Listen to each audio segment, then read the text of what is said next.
And welcome back for part 4 of this exciting conclusion of today's episode of Ashes to Ashes. You guys all pumped?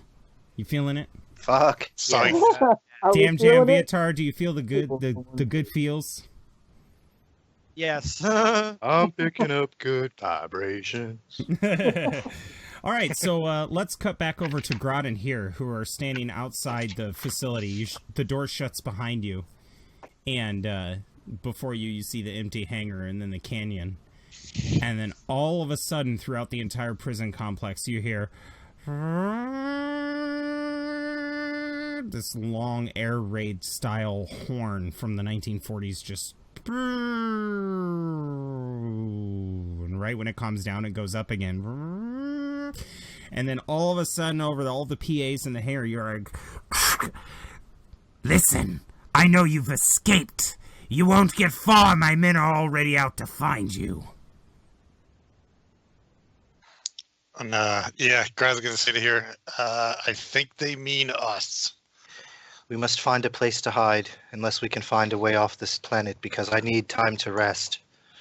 I don't think hiding quickly. I know, but I don't think hiding's best. Let's Well, you know, you do see, I will give you this. If you're going to look around, the only thing in the hangar that isn't a vehicle are a bunch of Kessel spice containers. all right. How far away is this canyon, though? So the hangar goes out into the rocky land, and then on one side it dips down, so you could see a road that veers off to the left, and the canyon's on the right side of the road. But could we run over there? Or? Yes, perhaps you can hide in there. You could run over there, but you would run out in the open for a little bit. And you guys actually hear the noises. You hear this weird noise of... sounds of speeder bikes starting up and hitting max speed. Does that sound like it's coming from inside the hangar or from the surrounding area? From outside. Okay. It's kind of like when you hear a motorcycle in the distance. Perhaps we've been cut off. It's what it's sounding like. Let's go over to the barrels. Yes. Yeah, you go over to these we'll crates. attempt to smuggle ourselves. There are these crates there, and they're box-like crates. So the science fiction square crates that have the clamps that open up. And when they shut, they're pressurized. That way, if they're ever dropped off in space, they could be picked up later. So there's not a whole lot of oxygen in them once you shut the lid. Especially if most of the space is taken up by spice. Right. So I'm gonna go. I hate that stuff.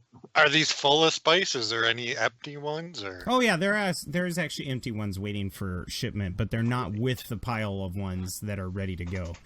But when they're empty, they don't touch the ground when they're empty. When they sense that they've got no weight, they lift off the ground about 3 inches. So they just kind of sit there like hovering a little bit.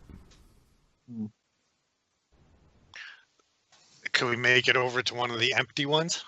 Oh yeah, you guys shuffle your way through the hangar in the dark, and as you guys are going, you see an ATST walking outside. Ching, ching, ching. It appears the prisoners may have reappropriated some of the Imperial armor. I'm gonna say to here, it seems like they got some firepower. I'll say yes. I'm in no state to deal with relics of the past. So let's hop in, buddy, and perhaps we should move these crates over to the others and make our way. Perhaps we can smuggle ourselves off the planet before we get in. Let's move them over there with the rest. All right. Yeah. You pick one up and it just goes right with you. It's got handles on the side and it's about 4 feet tall, 8 feet long. And you push this thing right over with all the other crates, line it up nice and neat, open it, and it's completely empty. It is stained red. It is stained red on the side, kind of like iron stains, but Grod, you know that's from the spice.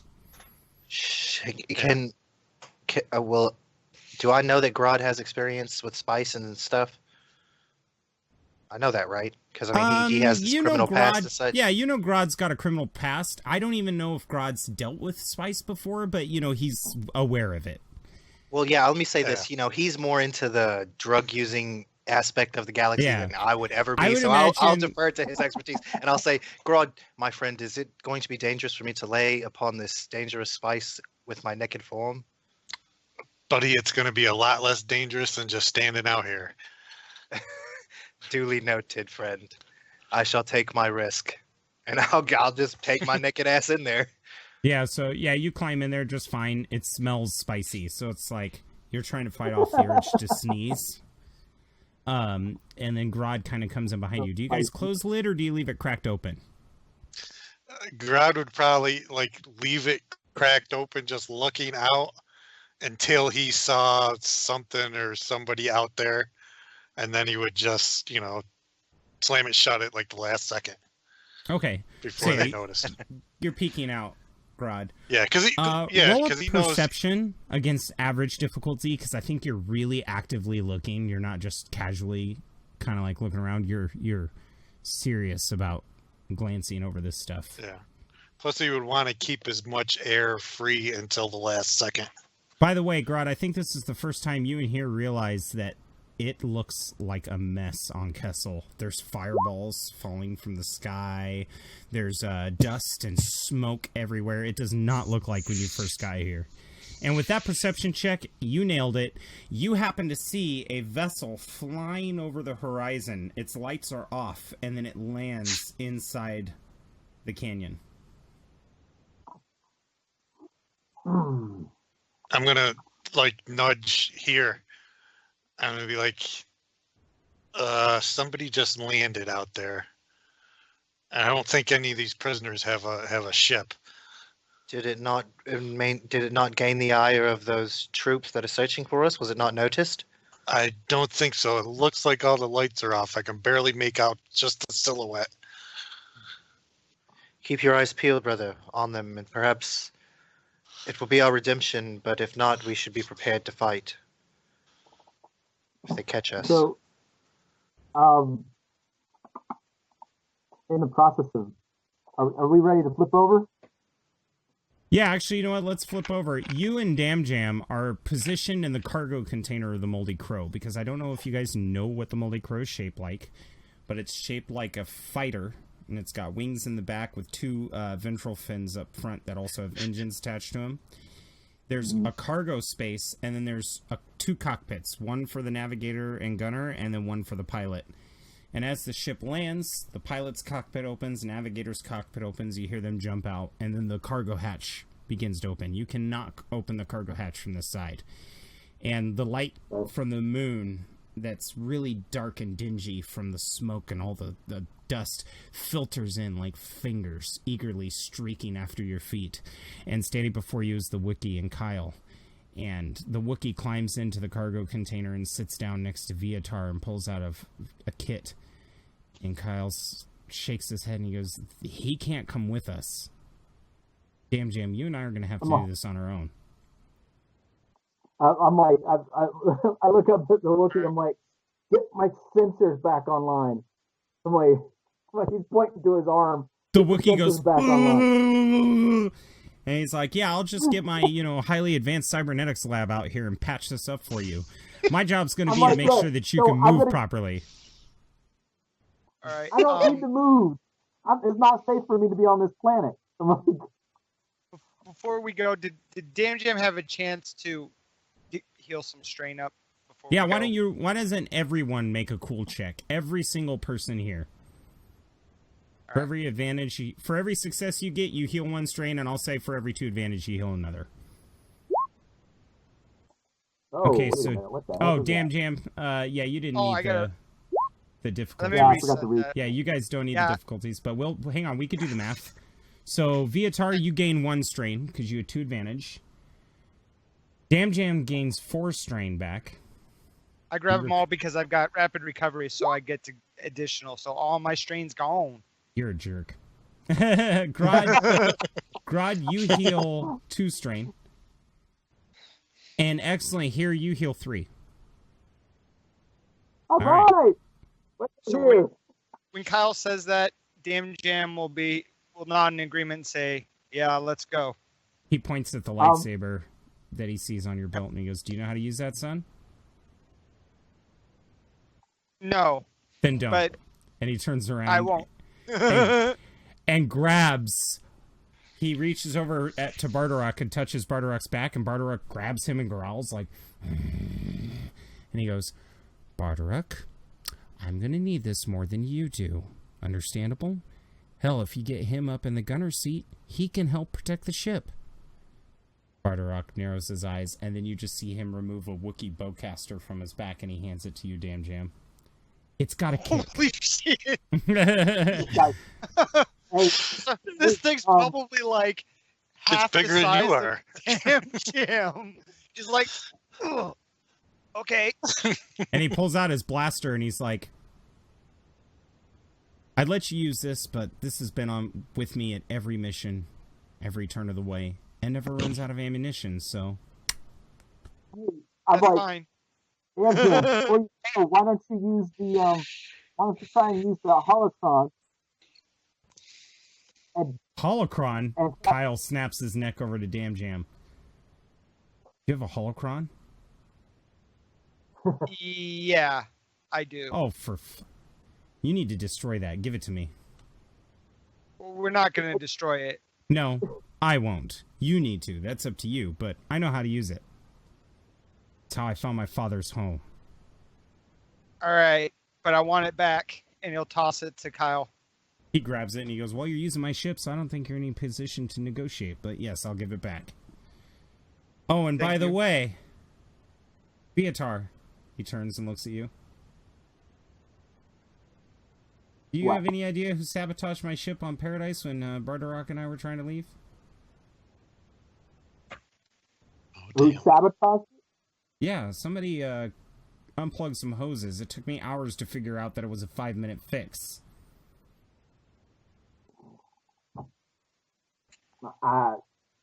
You're on Paradise. There's lots of people on that. I don't know who was there. Eyes, and he goes, "Well, we'll just consider it fortunate that I stuck there for a bit and didn't get too far out of system." And then he kind of hops down and helps Damjam out. And he's like, "Damjam, do you want to test fire that thing, or are you going to be okay?" We'll play it as we go. Let's go. Use the freaking holocron. So he looks up at the holocron, and he's like, "All right, they're this way." And you guys start moving down the canyon. Okay. Meanwhile, Bardorak turns to you and just goes, "As always, I am expected to do crap when I don't have the tools or the materials to do so. So I'm just going to plop your butt in the gunner seat. You think you can manage a gun?" No problem. So he hoists you up over his shoulder and walks down the ramp, and then one arm climbs up the ladder to the gunner's seat and flops you inside. Just to make sure he's got his little data jack. He plugs it into the gun. Yeah, once you plug it in, you realize your sensors start working. How a freaking Luya! Apparently, they're just not getting enough power, so power must not be distributed properly throughout your body. Yeah. Well, we'll have to work on that later. But anyway, if that's the case, I can't spend any. We don't have any destiny, but nope. You guys must escape Kessel without destiny points. It's almost as if the dark side is working strong here or something. Oh, yeah. Sorry. That must be exactly what it is. Yeah, so we cut over to Damjam and Vi'itar, or Damjam and Kyle as they're jogging through the canyon. And he's holding it up and he goes, "Either this is one powerful Jedi or he's closer than we think. Damjam, roll a perception with 2 purple." Oh, shit. Okay. Would you like to spend a... Oh. Oh, no. I can't. But at would least... you like to buy we're a destiny point? I'll give it, at least we're on equal footing with 2 purple. Oh! There you go. So you take a strain, but you take a strain because it's sheer panic. You hear gravel kind of rolling down one of the walls of the canyons, and then you hear ka-ching, ka-ching, ka-ching, the sound of a walker. Very close. And it apparently Kyle hears it too, and he's just squatting real low. What do we do? Very slow. ATSTs, if that's what that is, are not exactly known for their scanning abilities as far as terrain disruptions. That's why they're so maneuverable and they're fast. As long as we're not seen by it, we should be okay. And he starts moving forward very quietly, and you guys hear psst, psst, coming from one of the rocks. All right, Damjam will look towards where he's hearing the sound. You see 3 shapes come out. They look like stormtroopers, but they've had their armor removed, so they're just wearing the black skin-tight suit. And they come jogging up, and they're like, "What are you guys doing here? You're nuts."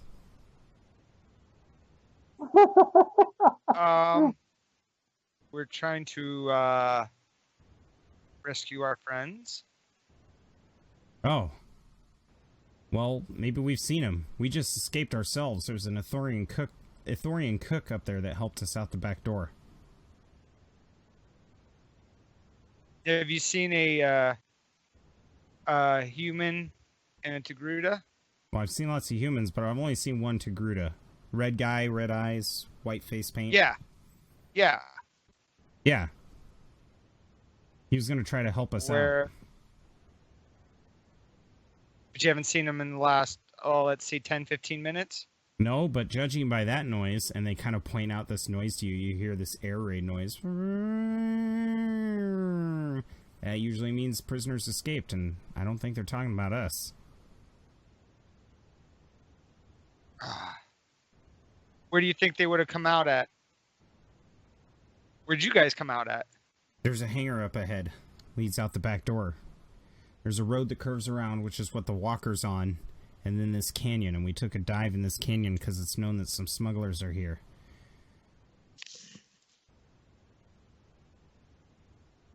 What they don't realize is that there's more than one Imperial base on this planet. So we can make our way to the Imperial base, but listen, if you're trying to get your way up there, there's nothing in the hangar except Kessel Spice. Well, we'll see for ourselves. If they haven't come out, then we'll leave. But until then... Listen, you want to do us a huge favor? What would that be? In the hangar, there's an emergency console for when there's an air attack. And an evacuation preface. If you guys can activate the evacuation preface, all of the cell doors will open, which means my Imperial comrades will be freed. They could possibly fight off these prisoners who have taken over the facility and might grant you guys the distraction you need. He'll look to Kyle real quick to kind of gauge his Kyle shakes reaction. his head. No? Kyle's like, I was an Imperial myself. I think dealing with inexperienced prisoners controlling a prison is probably a lot better than giving it back into control of a bunch of disciplined and well-trained troops. And then the stormtroopers raise their hands. It's not like that. You won't find us fighting back. We will be thankful for whoever saves us. For the last 2 weeks, they've been feeding all of the prisoners in the cells Imperial meat. Soldiers being chopped up and served to the prisoners for food. Meanwhile, all the good food is being kept for the runs that run the prison. Gran in particular. Only that damn Jedi bitch didn't free everybody. They go, yeah. All right. Give me the prefix and we'll get it going. So, they're like, do you have a data pad? Kyle pulls one out of his pocket and they start entering a bunch of access codes. They go, here. Plug that in. It's a standard evacuation code. It should unlock the doors. All right. Thank you. All right, Damjam, you guys continue on. I need you to roll stealth against 3 purple because they are actively looking for escapees. All right, 3 purples. Vi'itar, you're sitting there in the gunner seat, and you see something up in the sky. You don't know what it is. Oh, it's way up there. It's actually breaching the clouds. Like, there's clouds around it. Could you roll a perception for me for scanner use in the ship? And do 2 purple but 1 blue, because it's your ships and the ship's scanners helping out. Damjam, you take another strain. It's a stressful mission. But just as a few speeder bikes swoop by and the ATST turns around and makes its way back down the road, you and Kyle come skirting into the hangar. And Grod, that is when you see the beautiful face of Damjam, armed to the teeth with a Wookiee bowcaster, bolting up the hill towards the hangar. And behind him, you see Kyle Katarn following suit. Immediately, I'm just going to flip the lid open and just kind of grab Hir.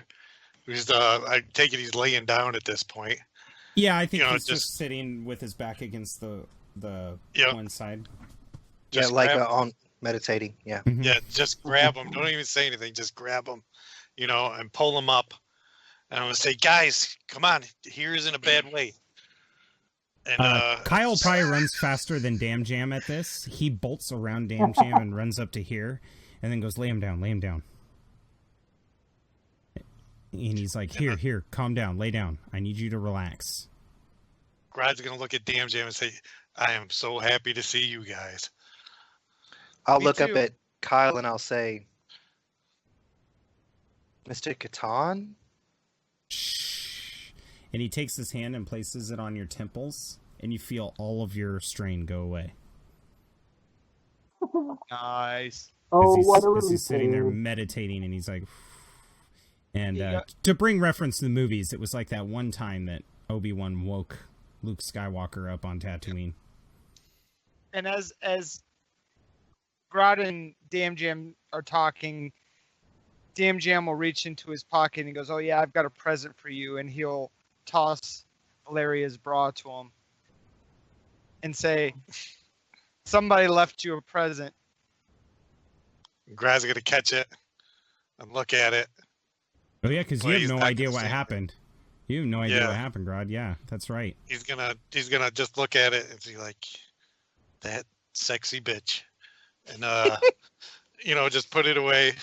And, by the way, Damjam, what do you look like? I mean, you thought these guys were dead for 2 weeks, and you just found out a few minutes ago that they were alive, and now you're seeing Grod and Hir here in the flesh. You've already grieved for their death. How does Damjam feel now?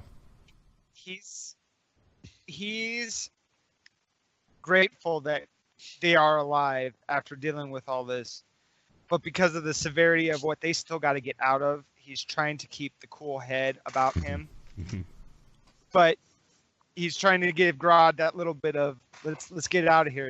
It's been tough 2 weeks. Let's get the hell out of here. And so this is kind of like he's keeping his promise also to Valeria, because that was the one thing he had left at this whole time that he was thinking about, that he never got to complete his mission. And there's a sense of success and accomplishment. Yeah, that he's actually got because otherwise he was sitting there this whole 2 weeks thinking, what the hell am I going to do with this bra? Am I going to make a slingshot out of it or something? Goggles for the dust. You look like a fly. So maybe cut it in half and have it as 2 breath masks, being like. Yeah, that's what it was. Yeah. He was getting to that point that maybe if this mask wasn't going to be working. Man, her boobs smell good. She had some good perfume. All right, so it's at that point that Kyle points to a console in the back and he goes, "That's the console the guy was talking about." All right, and Damjam will hold out his hand for the data pad. He hands you the data pad. And then he takes the Wookiee bowcaster and hands it to Grod. He's like, "Let's cover him." I'm going to say, how did you find us, Kyle? He holds up a holocron. What are you doing here? Apparently, your little friend has tricks of his own. Grod's going to speak up and he's going to be like, "What are we messing around here for? Let's beat it, guys." Listen, we ran into a group of stormtroopers in the canyon that say they were saved by an Ithorian. 3 of them. They were just down to their skin suits, but...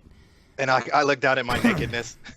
They mentioned that there is a computer in the hangar that activates an evacuation code that will release all the prisoners. I mean, they're thinking maybe the distraction will help us escape. Since there's, yeah, it might be advisable since there's too many of us to sneak back through.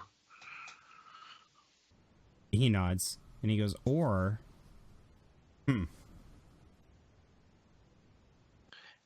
we could put you, all three of you, into the Kessel spice containers. I can get a grav lift and just take you down to the ship that way. If they stop me, I'll just tell them I'm a smuggler here made for a pickup. Do you have credits to bargain with? No. I'm out. And I point to my testicles. Naked form. Yeah. With it, there's Yeah, there's he kind of looks down and then looks up and he's like, well, we could at least get here in there and cart him down. He's a little more protected in a Kessel crate than he is naked. Yes, indeed. They probably will search. There is a prisoner escape going on. I don't think they're just going to let somebody walk by with a cart. That's true. And meanwhile, Damjam, you get up to the computer, and I'm going to need you to roll computer's check against hard, but the screen wipes while you're doing that. Vi'itar, you're looking up at this shape trying to figure out what it is. The scanners just can't get through the dust. Why don't you make me a normal perception check without the boost die, just for your eyes? Okay. And this will be done under 3 purple. Yep. 3 purple, actually, there, Vi'itar, because you're using only your eyes. All right, so it appears that the computer terminal is out of commission, Damjam. But your advantage is you see a bunch of... I'll let you take a strain, or you could see a bunch of mining clothes to the right of this computer. I'll take the mining clothes for here. Here. Yeah. Right. Yeah, Vi'itar, you don't see it in time. You're like, what the heck is that? And then you realize that a cloud is coming closer to you, and that's when you see it. A Clatuinian dreadnought emerges from the clouds above the canyon, along with a Hutt luxury yacht traveling behind, and several fighters start to disembark and coating the horizon. Right, Bodrak. That is when Grod's eyes just widen as thunder rips across these clouds as these ships burst their way through the atmosphere. And as you see a Clatuinian dreadnought floating, and you see Grobo's personal yacht is traveling alongside.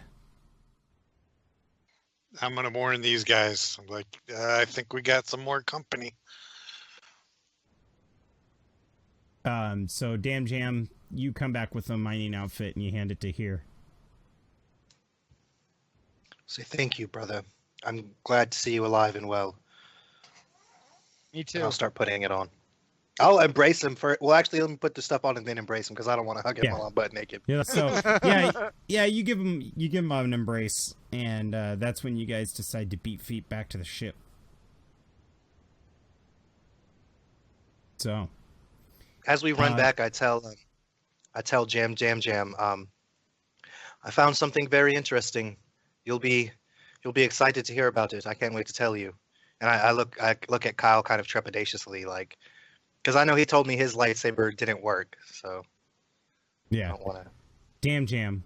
Speaking of which, isn't there something you want to show here? That you just? Oh yeah, yeah. He goes, oh yeah. You mean, look what I got, and he'll show him the lightsaber. He holds up a lightsaber that looks like it's been through quite a few battles. It's got some dings in the metal, but. I'm going to say, where did you get that? Oh, well, some... Long story.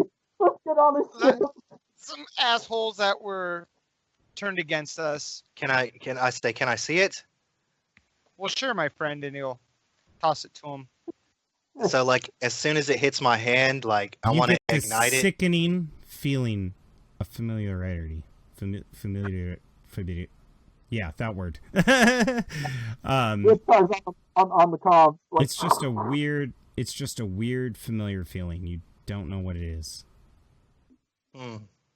So like I kind of wanted to turn it on and, you know, feel the movement of the blade because apparently when you move a lightsaber blade, it tries to keep moving. It's like I want to feel that again on my arm, like. Yeah, so you turn it on. Yeah, and I'll do like a basic Dulon, just. Yeah. Okay. Oh, okay. And I'll say very interesting, and I'll turn it off, and I'll give it back to Dan. Wait. Reluctant. All of a sudden, Kyle holds his hand up. Do you know how to use that thing? And I say, I mean, yeah, I just basically did a basic form for him. He would have been and then able to tell. Well, he could tell you can do basic form, but now he's seriously asking you. You know how to use this thing? I'll say it's been a while, but I should be proficient. Yes. How are you physically? Did he literally take away my strain, or just make me feel better? He literally took away all your strain. Then I'm fine. I'm okay. Grod, you and Damjam get to the ship. The Moldy Crow needs to get out of here. We can't get fire from above and fire from walkers below. Damjam, I'm right in assuming you didn't get those doors open? Exactly. The console didn't work. He looks over to here. Looks like you and I are the distraction, and he turns on his own lightsaber, and you see a yellow blade come out. Apparently his lightsaber did work. And he goes, and before Grod and Damjam start to head off, goes, oh yeah, my holocron, please. He levitates it over to you. And Damjam, you'll have to teach me that trick sometime. I never thought I'd be looking for a student, but if we get out of here, I'll consider anything. And I kind of look at pauses, Kyle and I'll say, save me the trouble. Yeah, he kind of pauses and looks over. He pauses and he looks over to here, and he's like, I mean, it's bad enough that we had to rescue and pull a naked guy out of a Kessel spice container. Let's not make tonight any more weird, right? And so I'll look at him and I'll say, yes, it's good to meet you again finally for real. And I'll say, my name's Sirius. Let's do this. And he nods and I'll shake his hand. I didn't think a Jedi would actually have his name displayed for the masses. And he shakes your hand. Shall we? Yes. So we get this epic shot as the camera pans out and it's zooming out of Grod and Damjam running down the canyon. 3 stormtroopers hiding in the bushes as they're looking up at the Klatooinians. And then all we see from this up above aerial view is a yellow and blue lightsaber jogging straight for an ATST and a group of troops. The ATST looks around, cocks its head, lowers its gun, fires its first shot, and that's when Kyle, as they're running, looks over at a boulder and moves it in front of the blast. The boulder ruptures and stones. Both Hir and Kyle continue running. Blaster shots coming out. Here, it's as if you never even lost it, man.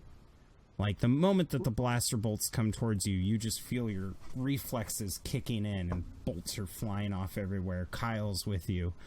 And believe it or not, folks, that is actually where we are going to end tonight's session. Oh, man. I didn't get to shoot anything. Oh, that was... Wow. Man, I need a minute, man. I'm like a Marky Mark in that one movie. Can anybody give me a second? That was awesome. Good game. Oh, by the way, Damjam, the Klatooinians did get your message. I got that. Last session, you know, I told you it'd take about 2 weeks to get here. Yeah. Surprise! They're here. Oh yeah, I'm just excited. My man here is about to use his abilities finally. His bulk is for something. Yes. So, I'm really interested in that. Before we continue on to the tides change here, how do you feel going? I mean, you've been hiding for such a long time, and this has got to be like a flashback from the Clone Wars of you running alongside another Jedi towards,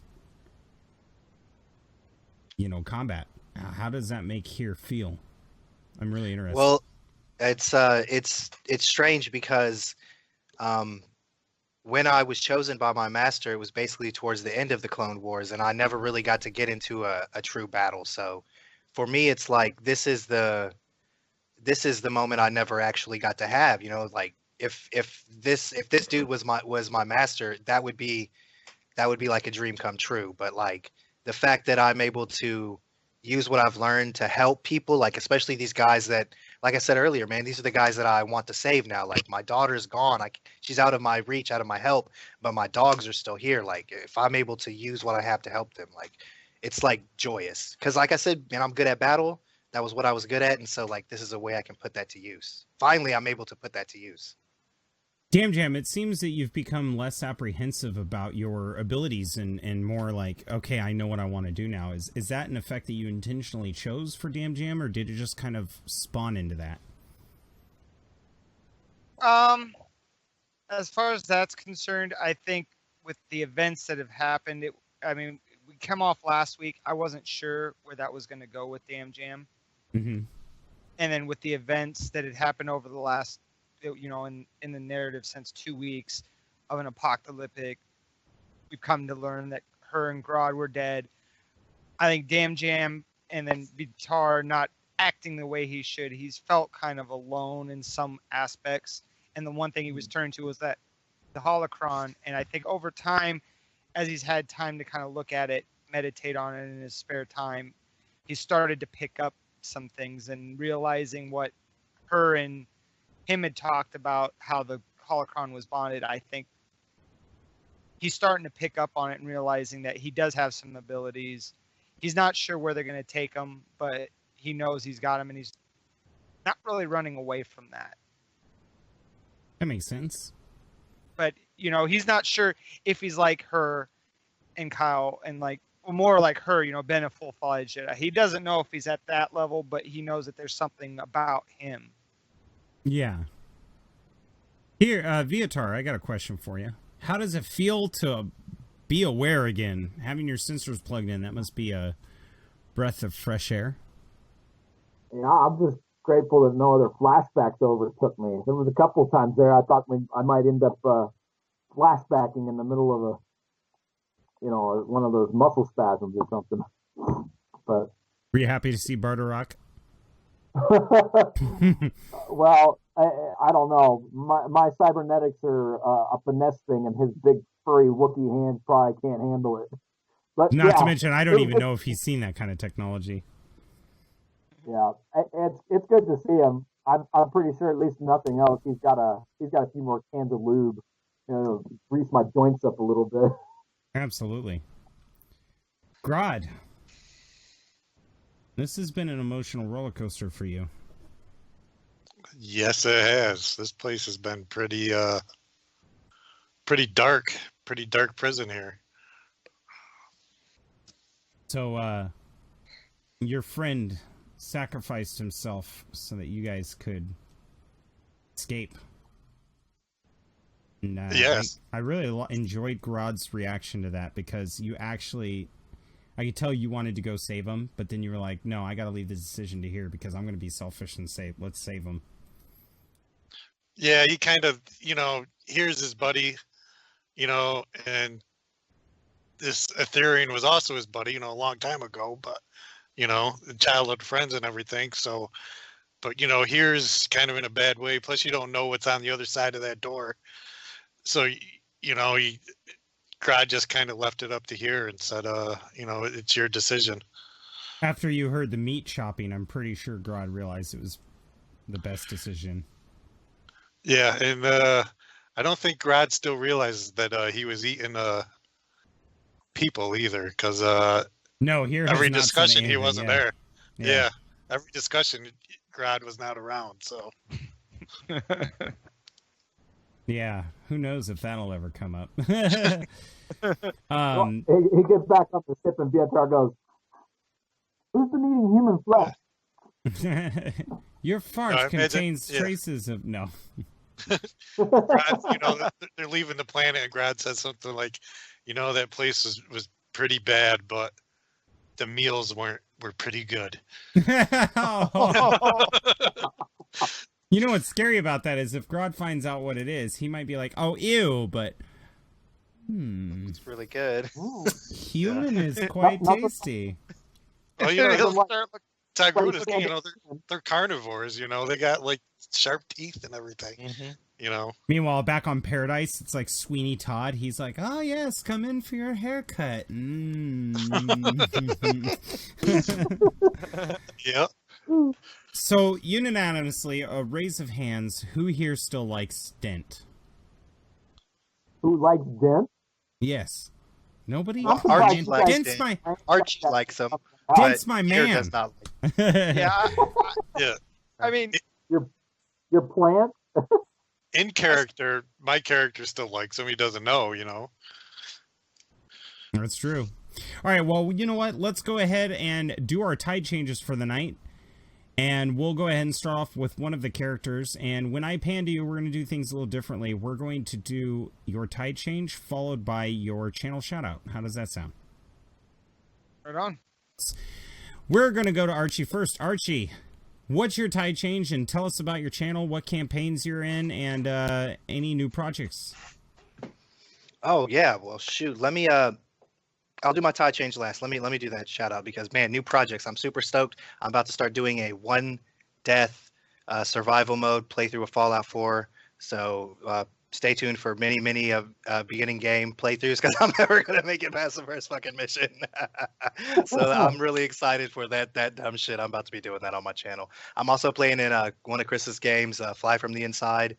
I'm super stoked for that. And check out Honor for the Fallen. Its first episode's gonna drop soon, and I'm super excited for Tonight. that. Check out Tipowitz the Gnome. No way, it's coming out tonight. It's coming out tonight. Shit, Took me a while to do the trailer, but it is coming out tonight. I'm staying up late tonight, y'all. So make sure you check that out. Comment, like, subscribe on those videos, please. Show mad love to James for his hard work on these games, man. Same thing down here on this video. Click that like button right now, baby. And so here's my tide change.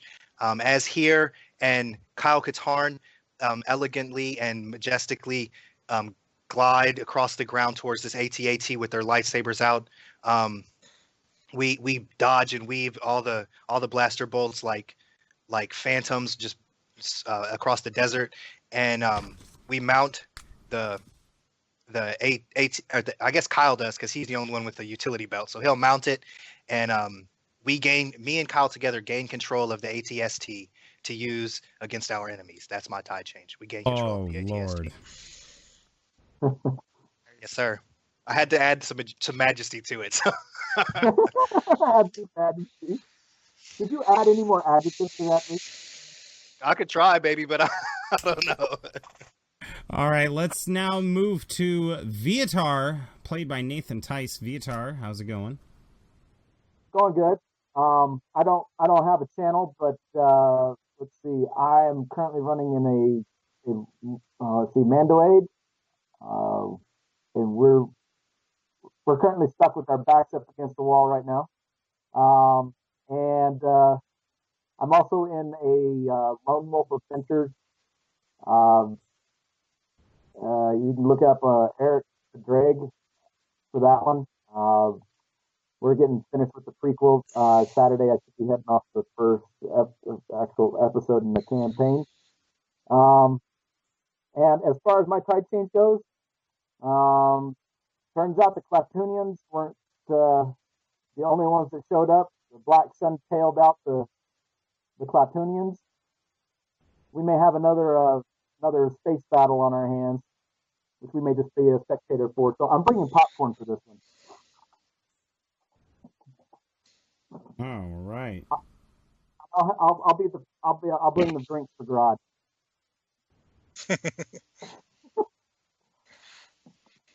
His tolerance will be so low. All right, Chris. I know.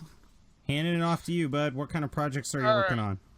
All right. Well, as Archie mentioned on my channel, we're doing the Fly from the Inside saga. That happens every other Sunday. Next Sunday is our next game. We do that live, so just go to my channel, SlackerZ, on YouTube.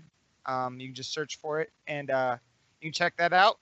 6 p.m. to 10 p.m.-ish on those Sundays, Central Time. So mark your calendars, however.